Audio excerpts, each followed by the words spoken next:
కొన్ని నిధులు వారు ఇచ్చారు, నేను పత్రికల్లో చదివాను. మరి రాష్ట్రంలో మిగతా నియోజకవర్గాలకు ఏమైనా దళిత బంధు ఇస్తారా? ఈసారి జీరో బడ్జెట్ పెట్టినారు, దాని మీద మీ ఆలోచన ఏంది అనేది ప్రభుత్వం యొక్క ఆలోచన చెప్పాలని గౌరవ మంత్రి గారిని కోరుతా ఉన్నా. ఇంకొకటి మంత్రి గారు, మీ మేనిఫెస్టోలో మీరు ఎస్సీ ఎస్టీలకు వాళ్ళ అసైన్డ్ భూములకు పట్టాలు ఇస్తాము అన్నారు. మరి ఆ పట్టాలు ఇచ్చే ఆలోచన ఎప్పటి నుంచి ఉంది? ఎస్సీ ఎస్టీలకు రాష్ట్ర ప్రభుత్వం పట్టాలు ఇస్తుందా? మేనిఫెస్టోలో చెప్పిన విధంగా ఎప్పటి నుంచి దాన్ని అమలు చేస్తారో కూడా తమరు చెప్పాలని, అదేవిధంగా గౌరవ సభ్యుడు అనిల్ గారు చెప్పిన మాట నేను అథారిటీగా చెప్తున్నా, I have a document with me. మీరు 50,000 ఎకరాల ఎస్సీ ఎస్టీ భూములను తీసుకుంటున్నారు. ఏది పారిశ్రామిక పార్కుల పేరు మీదనో, ఫార్మా సిటీ, ఫ్యూచర్ సిటీ పేరు మీదనో, on the name of various schemes 50,000 SC ST భూములు. అవి కూడా ఎక్కడ? సంగారెడ్డి జిల్లా, మేడ్చల్ జిల్లా, రంగారెడ్డి జిల్లా, భువనగిరి జిల్లా, హైదరాబాద్కు దగ్గరున్న చోట చాలా విలువైనటువంటి భూములు. పట్టాలు ఇస్తే ఆ దళిత సోదరులు, ఆ గిరిజన సోదరులు కోటీశ్వరులు అవుతారు. పట్టాలు ఇవ్వకుండా మీరు 10,000 20,000 ఎకరానికి ఇచ్చి ఆ భూములు తీసుకుంటే పాపం వాళ్ళు ఎటుకాకుండా అవుతున్నారు. మీ మేనిఫెస్టోలో ఇంకోటి చెప్పారు, ఒకవేళ ఎస్సీ ఎస్టీ భూములు తీసుకుంటే పట్టా భూములతో సమానమైన నష్టపరిహారం ఇస్తామని కూడా చెప్పారు. మేనిఫెస్టో రాసిన పెద్దలు శ్రీధర్ బాబు గారు మీ ముందే ఉన్నారు, మీ జిల్లా వాసులు. అయితే ఆ భూములకు పట్టాలన్నీ ఇవ్వండి, లేదు మేనిఫెస్టోలో చెప్పిన ప్రకారంగా ఆ ఎస్సీ ఎస్టీ భూములకు మరి పట్టా భూములతో సమానమైనటువంటి డబ్బు ఇచ్చే ఆలోచన ప్రభుత్వానికి ఏమైనా ఉందా? దయచేసి గౌరవ మంత్రి గారు దానికి కూడా సమాధానం చెప్పాలని చెప్పి నేను వారిని కోరుతా ఉన్నా అధ్యక్ష. ఇక గిరిజనులకు సంబంధించి అధ్యక్ష, మరి ఎస్టీ కార్పొరేషన్, ఇందాక నేను ఎస్సీ కార్పొరేషన్ అయితే ఎట్లా చెప్పాను, ఈ 2 సంవత్సరాల్లో ఎస్టీ కార్పొరేషన్ కు మీరు 2,730 కోట్ల రూపాయలు కేటాయించారు. మరి 2,730 కోట్లు కేటాయించి ఎస్టీ కార్పొరేషన్ ద్వారా ఈ 2 ఏళ్లలో ఈ కాంగ్రెస్ ప్రభుత్వం గిరిజనులకు పెట్టిన ఖర్చు కేవలం 52 కోట్లు. ఇది కూడా జీతాలకు, కరెంటు బిల్లుకే తప్ప, పెట్రోల్ డీజిల్ కు తప్ప ఒక్క ఎస్టీకి కూడా ఎస్టీ కార్పొరేషన్ ద్వారా మేలు జరగలేదు. నేను లెక్క తప్పైతే మీరు సరి చేయండి. నేను మీ బడ్జెట్ బుక్స్, మీ రికార్డ్స్ నుంచి నేను మాట్లాడుతా ఉన్నా. పెట్టింది 2,730 కోట్లు, ఖర్చు పెట్టింది 52 కోట్లు. ఇది నిజమా? మరి దీన్ని ఎట్లా సరి చేస్తారు? రాబోయే సంవత్సరాల్లోనైనా ఎస్టీ వెల్ఫేర్ కోసం ప్రభుత్వం ముందుకు వస్తుందా? దయచేసి మీరు సమాధానం చెప్పాలని చెప్పి నేను కోరుతా ఉన్నా అధ్యక్ష.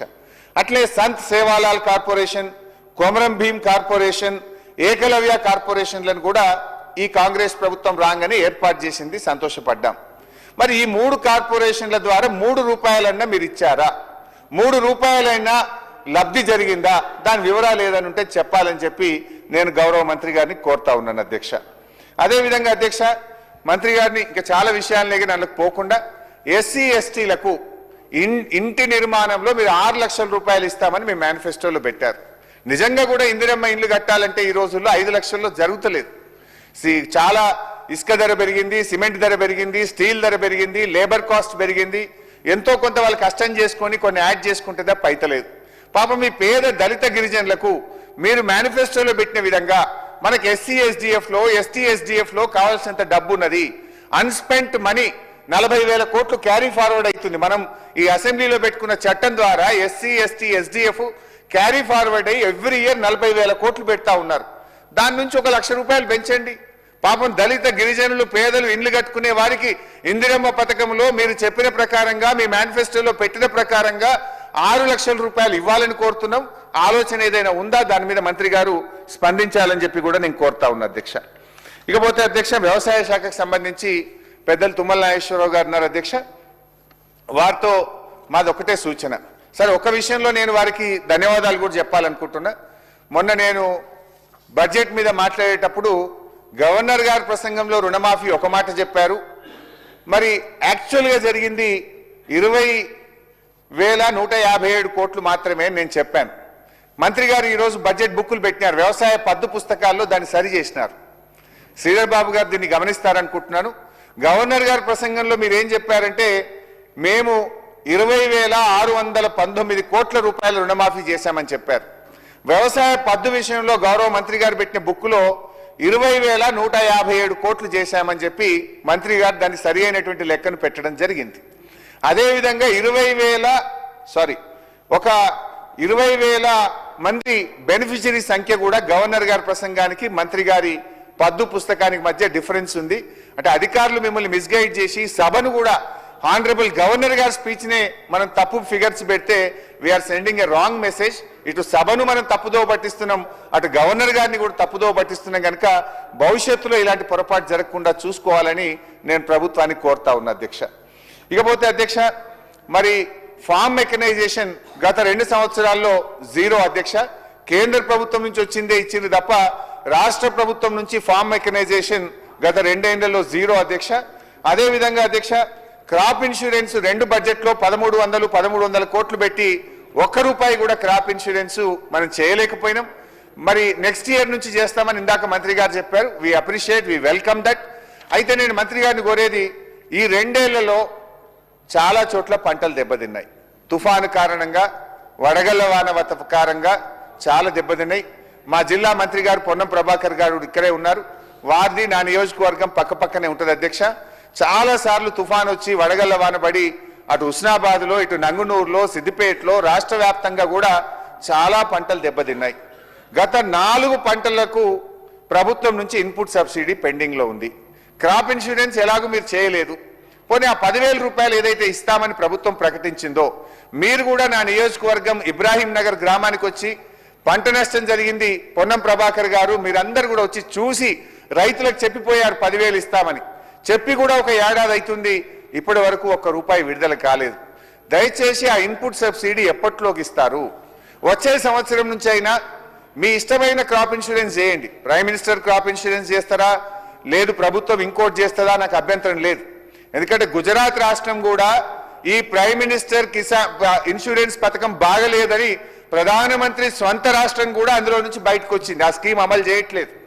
మన రాష్ట్రానికి ఏది మేలైతే, మన రైతులకు ఏది మేలైతే మీరు చేయండి, కానీ నెక్స్ట్ ఇయర్ నుంచి అయినా దాన్ని అమల్లోకి తేవాలని చెప్పి గౌరవ మంత్రి గారిని కోరుతా ఉన్నాం. అదేవిధంగా అధ్యక్ష, మంత్రి గారిని, మరి ఇది సివిల్ సప్లైస్ మంత్రి గారు చెప్తారా మీరు చెప్తారా, కానీ పోయిన రబీకి సంబంధించిన సన్న రకం వడ్ల బోనస్ 1159 కోట్లు పెండింగ్ ఉంది. అది ఎప్పట్లోకి ఇస్తారు? మరి ఈ యాసంగికి కూడా రైతులు కన్ఫ్యూజన్ లో పెడుతున్నాం. మనం ఇస్తే 2 పంటలకు బోనస్ ఇస్తారా, ఒక వానకాలంకే ఇస్తారా? ముందు అన్ని పంటలకు బోనస్ అన్నారు, తర్వాత సన్న వడ్లకు అన్నారు. ఈ సన్న వడ్లకు కూడా ఒక వానకాలం ఇచ్చిండ్రు, యాసంగి ఎగ్గొట్టిండ్రు. మరి మొన్న వానకాలం ఇచ్చారు, సంతోషం. ఈ యాసంగికి కూడా బోనస్ ఇస్తుందా ప్రభుత్వం, ఇవ్వదా? ప్రభుత్వం యొక్క ఆలోచన ఏందో దయచేసి మంత్రి గారు స్పష్టం చేయాలని చెప్పి నేను కోరుతా ఉన్నా. ఇంకో విషయం మంత్రి గారు, మక్కలు, సన్ఫ్లవరు మొన్న మీరు కొనాలని నిర్ణయం తీసుకున్నారు, చాలా సంతోషం. రైతుల పక్షాన మీకు ధన్యవాదాలు తెలియజేస్తా ఉన్నా. మరి విషయం ఏంటంటే, సన్ఫ్లవర్ 6 క్వింటాల్లే కొంటామంటున్నారు. రైతు పండించేది 8 క్వింటాలు, మీరు 6 క్వింటాలు కొంటే మిగతా 2 క్వింటాల సన్ఫ్లవర్ ఎక్కడ అమ్ముకోవాలి? మక్కలు ఎకరానికి 30 క్వింటాలు వస్తుంది, ప్రభుత్వం 20 క్వింటాలే మక్కలు కొంటామంటున్నారు. మరి ఆ మిగతా 10 క్వింటాలు ఓపెన్ మార్కెట్లో 1600, 1700 ధర మాత్రమే ఉంది. దయచేసి మక్కలు కానీ, సన్ఫ్లవర్ కానీ, సోయాబీన్ కానీ, శనగలు కానీ, పంట ఏదైనా రైతు ఎంత దిగుబడి వస్తే అంత మద్దతు ధర కొనే విధంగా అధికారులకు ఆదేశాలు జారీ చేయాలని, దీని మీద మంత్రి గారు ఒక స్పష్టమైన ప్రకటన సభలో ఇవ్వాలని చెప్పి నేను గౌరవ మంత్రి గారిని రైతుల పక్షాన నేను కోరుతా ఉన్నా అధ్యక్ష. ఇకపోతే అధ్యక్ష, రైతు రుణమాఫీ. అధ్యక్ష, మీరు బడ్జెట్లో బట్టి గారు 31,000 కోట్లని చెప్పారు. మీరు మీ పద్దులో ఈరోజు 20,157 కోట్లు చేశామన్నారు. మరి మిగతా రైతులు ఎందరు? 2 లక్షల లోపు రుణమాఫీ కాని రైతు ఎందరు? 2 లక్షల పైన ఉండి పై డబ్బులు ముఖ్యమంత్రి గారి మాట నమ్మి కట్టిన తర్వాత